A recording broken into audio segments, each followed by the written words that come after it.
a successful entrepreneurial venture in 2007 to follow her calling towards social causes.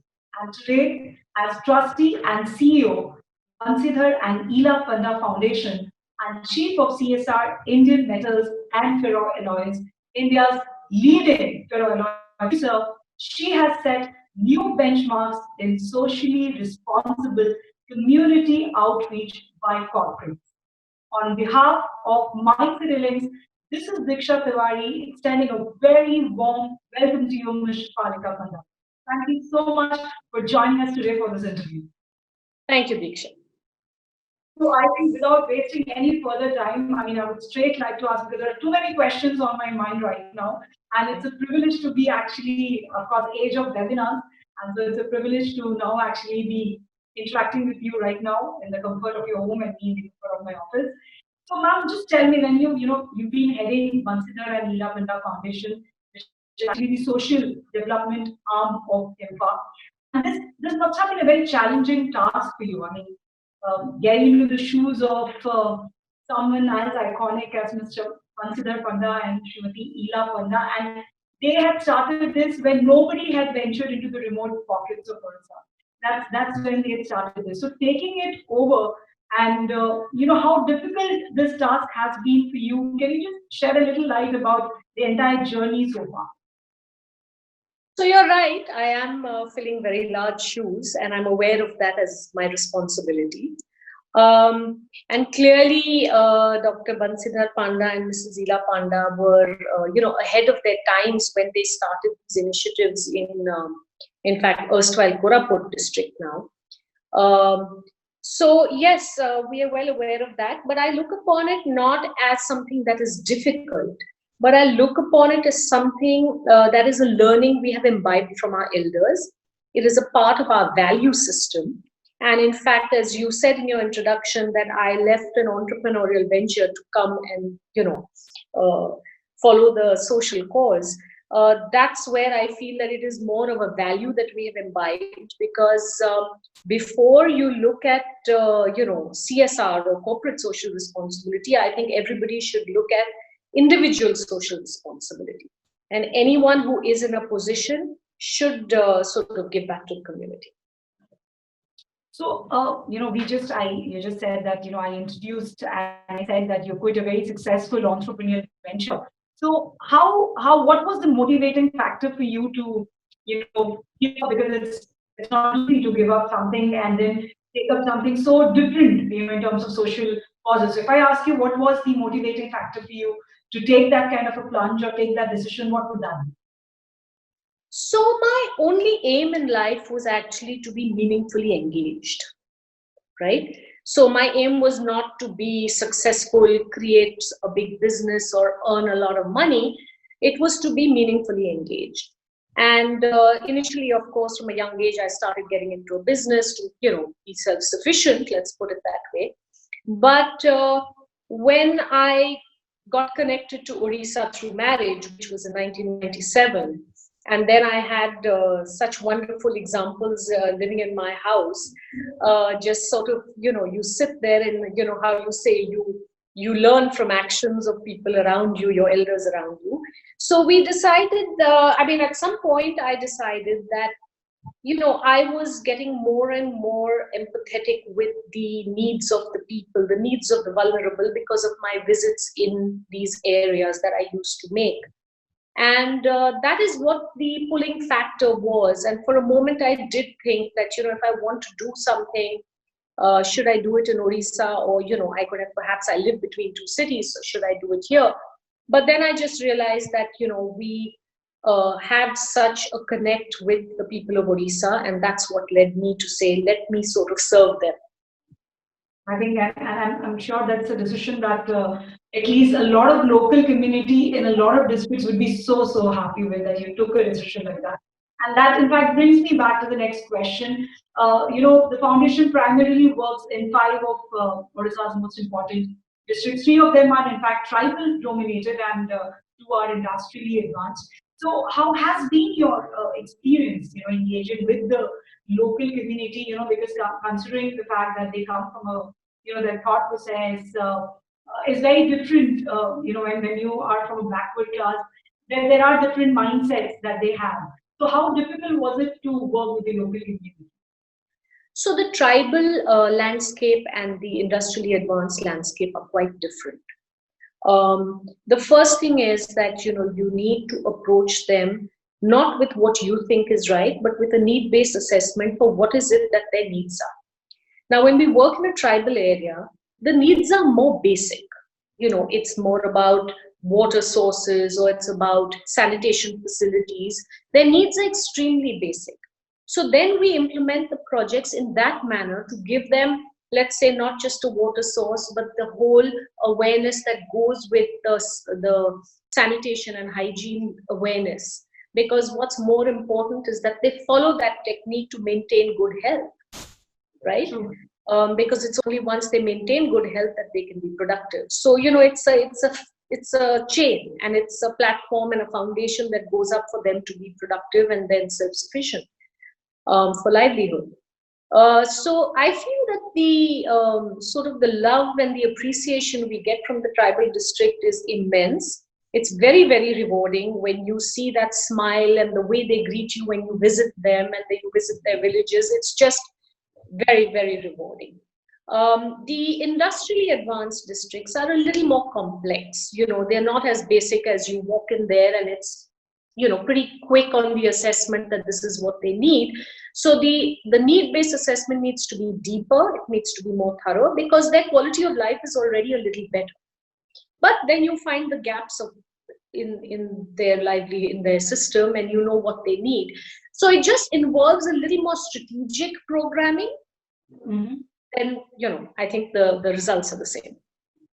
The results are rewarding in whether it's, and of course, like you said, with tribal, I think it's been even more rewarding with the way you just portrayed. But coming back, since you were talking about different concerns, be it sanitation and hygiene, I mean, I'd like to mention here about this project Unnati, which is of course your brainchild, and which has also been recognized as a best case practice by New York-based Global, if I'm not mistaken.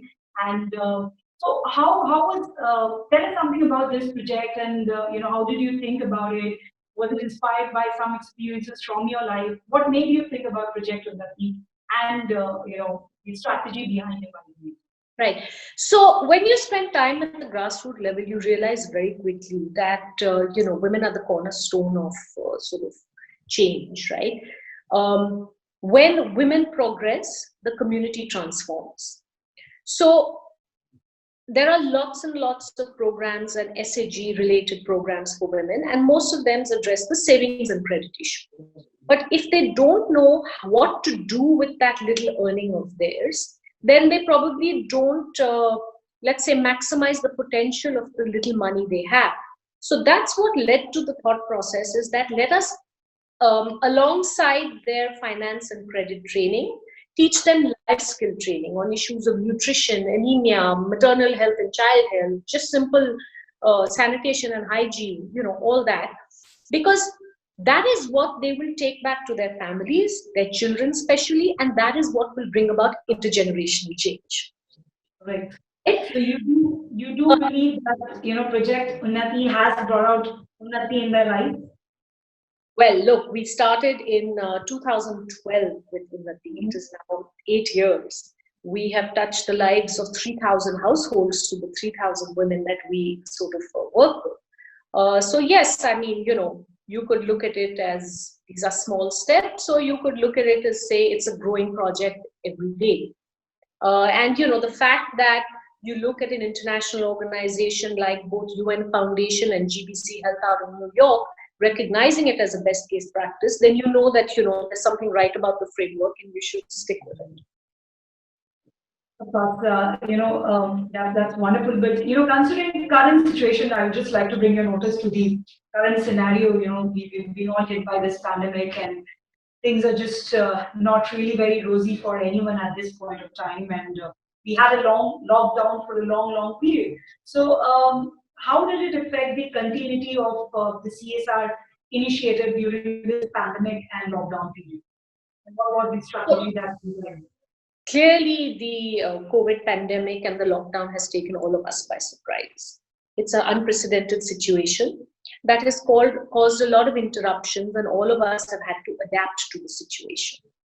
So initially, obviously, we also were very cut off from the community simply because if you look at all the institutions we run, the ITIs, the skill centers, the education centers, they're all shut down. They're shut down then, they're still shut down. The fact that, it's not easy to go out if you're in a curfew and a lockdown, you cannot go out and access your groups and your SAG groups and your other projects that you're undertaking.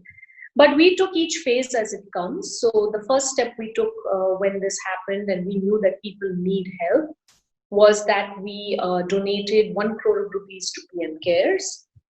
We then had 1 day's salary by all the IMFA people topped up, and we donated 1.26 crores to the CM's Relief Fund.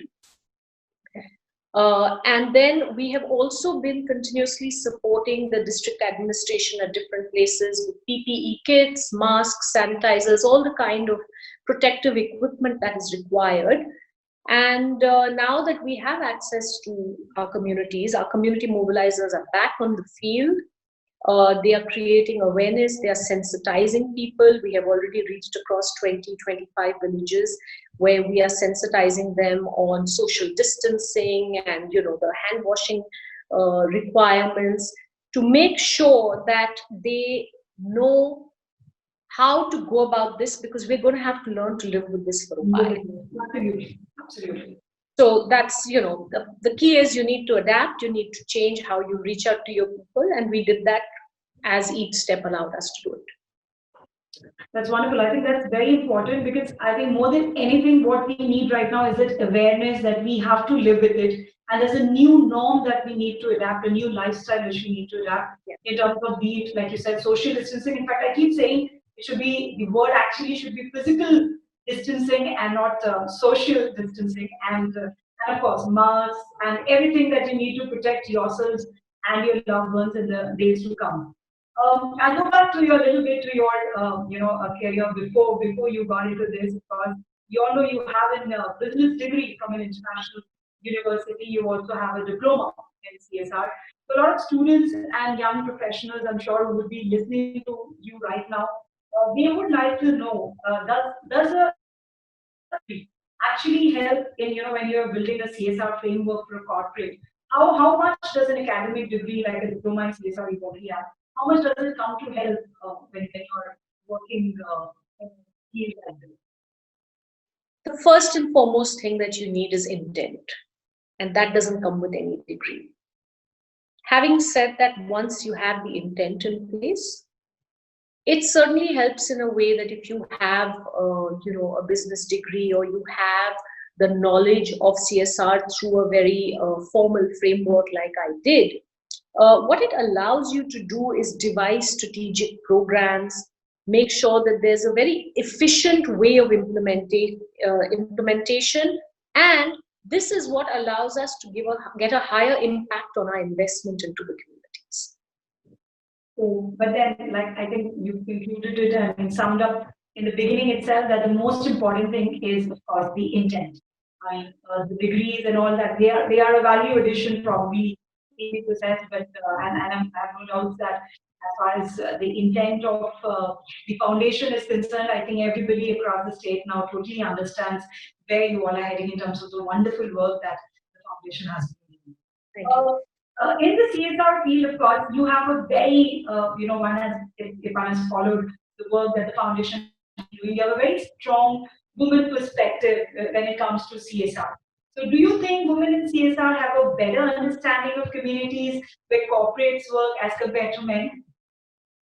So I'm against gender inequities in any form. And what you're saying is a gender bias question against men.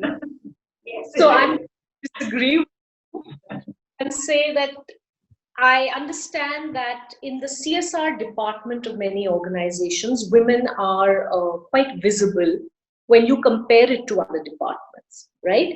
But anybody who has a connect with the grassroots, who has spent enough time in trying to understand it, be it man or woman, will come up with the right programs that are needed for their benefit.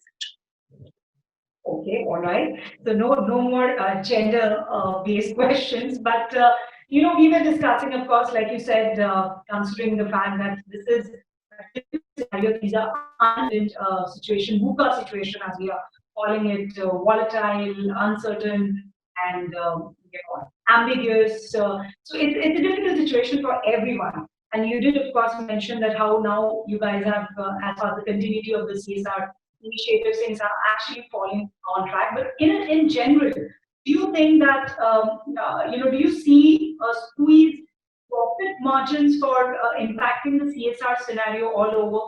I mean, in the next say few months, because there's no doubt that there will be. I mean, we're staring at a recession. There's no two-way about Yes. it. Look, the bottom line impact of the COVID lockdown has squeezed profit margins, and it will be squeezing profit margins. Let's hope that the industry will recover sooner than later. And the minute profit margins are squeezed, whether this is across the globe, be it voluntary or involuntary CSR, be it voluntary or mandatory CSR, right? That is going to be impacted to some extent. But if you take an example of a lot of programs that we carry out, these are long-term programs, right? So I'll give you an example of, say, we have the Ghanshyam Das Scholarship Award for Higher Education. Now, this is an annual award we have been having for years. That is not going to stop because we have squeezed profit margins. Just like we have to put up with the hardships of a squeezed profit margin, we'll, tighten our belt and sort of handle the CSR along the way as well. So you do believe that a little bit of ideation and innovation is also required at this point of time in terms of the programs that should be carried out, and like you just gave an example of the scholarship program, which is a long-term program, which will actually not have much of an impact irrespective of the situation. Do you think this is also a time where corporates, because right now I think with both central and state governments under immense pressure, I think corporates will also have to be playing a bigger role. I mean, do you think they need to play a bigger role as far as their CSR arms is concerned? And if so, do you think ideating and innovating in terms of the kind of programs that can be implemented will help? Certainly. Look, everyone is under pressure at this moment, all right? But I think this is the time more than ever for everybody to work in unison. Absolutely. So the lockdown has caused a disruption in almost every segment. If you look at health, if you look at education, it has been impacted in a major way. But I do believe that corporates need to come out and play a larger role, and I don't necessarily mean financially. I mean more from the strategic point of view, and you have put it very correctly to say this is the time for people to ideate and come out with a methodology of how can we deliver at this moment. So, for example, if you take the education sector, there is this huge need to go virtual with the learning. For that matter, you can take any kind of learning, be it awareness on maternal and child health. If we can't reach out to the people the way we could earlier, then there is always technology. They can learn through technology, through SMSs, through WhatsApp videos. You can get the awareness levels out there. So yes, corporates need to see how can we help, be it in technology, be it in coming up with a virtual medium to do something. That is where we all need to innovate and get out there. Very true. In fact, I mean, corporates, of course, we did discuss, like, as far as the CSR arms are concerned, I think everybody needs to be a little different, ideate, innovate, and strategize to actually reach out. Like you said, probably we will not be able to reach out the way we used to do earlier, but that's where technology, like you very rightly pointed out, would come to play. And I think everybody needs to think on those lines. On a personal level, I mean, this has been a lot of people, I mean, including me, and I think each one of us, this entire pandemic, this lockdown, this uncertainty surrounding all of us, a fear factor, this has brought in a lot of experiences, learning experiences, I think, for all of us. On a personal front, I mean, when it comes to you or Mr. Shaifalika Panda, your family, how have you all taken this entire, how have you dealt with it, and how have you decided to be positive? Because that's, I think, one of the biggest problems right now is people are losing it. They're not being able to keep themselves positive. How have you been able to do that? And what would be your, advice to those who are probably listening to you and look up to you at this point? So I think every cloud has a silver lining. And clearly, of course, all of us initially went into more of shock when the COVID pandemic hit and the lockdown happened. But given that both Subrikant and I live out of two cities, this is the first time in many years that we've all been together for 3 months without any travel. So we've actually got this no agenda break. Actually using it to spend quality time with the children and bond with them even more, than we did before. And it's come at a good time because my older daughter will go to college next year. So we're getting to spend great time. We have stayed positive by ensuring that every day we must get some physical activity. And we play cricket every evening in the lawn, the staff and us, the kids, everybody's playing cricket. On days for variety and change, we might end up playing table tennis or something with the kids. Board games, certainly. And after being married for 23 years, I finally learned the game 28. Okay. All right. So we've kept ourselves busy. We've kept ourselves positive through all this. And I think what's very important is that the younger generation especially has gotten to see a different perspective. Whether it is getting out in the evening and saying, oh, wow, we see a blue sky, which normally because of the pollution factor in India, you were not getting to see. Or we actually can spot stars and, track planets at night because the pollution levels are completely down to minimal. They are realizing that you don't have to look outward for entertainment all the time. I think what is important is, yes, we all have to, this is something that we all have dealt with for the last few months and it will open up slowly. But I think everybody has to realize that what are we going to do when this is open? Because should we go back to a new normal, which will actually balance both the good points from here and what we were doing earlier? Thank you. Before we end this, or I would like to know. I mean, we have started on that note saying that how the journey has been. But if today, I mean, given the current situation that we are in, and irrespective of whatever happens, if I ask you, where do you see the foundation doing? I mean, in the next 5 years, if I tell you what's the vision that you exactly have for the next 5 years or say next 10 years, at this point in your life, where do you see the foundation, I mean, as far as the CSR work is concerned? So I sort of would like to probably just impact a lot more number of people. We will stick with what we do best, the programs that are working very well for us, because as you would know, our vision and thought process was always sustainable and scalable interventions. Yeah. So we've already been into the sustainable interventions now for the last 10 years, but this is now the time to scale them up, to reach out to even more people. And I look forward to all kinds of partnership that come our way so that we can just impact more lives in Odisha. That's, I think, a beautiful thought. And I really hope that you are actually able to, the foundation under your dynamic leadership is actually able to touch as many lives as possible in the next as many years as possible. But again, before, I mean, one last time, I'm sorry, I just said that was, but I would definitely like, because through, we're doing this on behalf of my siblings. So everyone who's listening to you at this point, when they, what is the, I mean, in general, I'm saying a general thing that you would like to advise people, if there's anything that you would like to tell them that they should be doing or thinking, any advice that you think you can sort of dish out from your side, what would that be? I think I would tell them that you should look at happiness when you are in a crisis. Find those moments of happiness to stay positive. Wonderful. Thank you so much. I think I'm already feeling a lot positive after talking to her. I'm sure a lot of people who would be listening to this will also feel the same. Thank you so much for being a part of this, and on behalf of my siblings, once again, big thank you to you. Thank you, Diksha. Pleasure being on the show. Same. All right.